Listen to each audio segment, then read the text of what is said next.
We draaien deze week een training waarbij wij in onze kerntaak een training hebben opgezet. En zoals u ook hierachter ziet is dat we momenteel een training draaien waar we sociale patrouilles doen binnen de burgerbevolking en proberen hun vertrouwen te winnen en daardoor sociale patrouilles uitvoeren. Niet specifiek in Aruba, maar we zien dat we de laatste jaren in de gebieden waar we komen te maken hebben met de lokale mensen. En daarmee moet je zorgen dat je de vertrouwen wint. Maar we zien ook, en dat is dan niet specifiek Aruba, maar wel in het Caribisch gebied, dat we ook humanitaire hulp moeten bieden.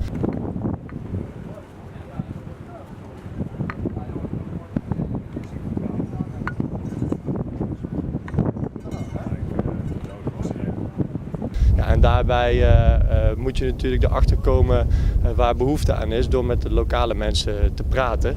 En daardoor is er behoefte aan dit soort sociale patrouilles uit te voeren. En niet alleen de nachtelijke, heimelijke operatie die we ook trainen uiteraard. Nou, we zijn nu eigenlijk de gehele redingssquadron is bezig deze week met de training.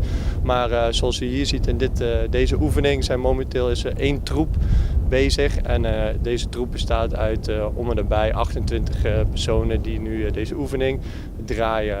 Momenteel de mensen die nu hier actief zijn, dat zijn de Nederlandse mariniers. Maar wat we wel heel veel gebruiken nu voor deze oefening is lokale partnerdiensten.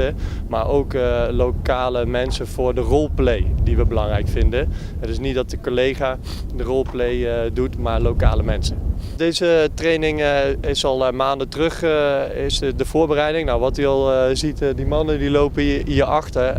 Dit moeten we natuurlijk ook deconflicteren met de lokale autoriteiten. Dus dat kun je niet zomaar plannen. Dus dit plannen we altijd ruimschoots van tevoren.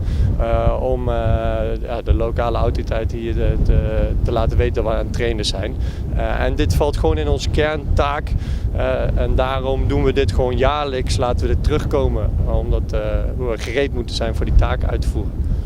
Uiteraard, we proberen zoveel mogelijk de realiteit na te bootsen.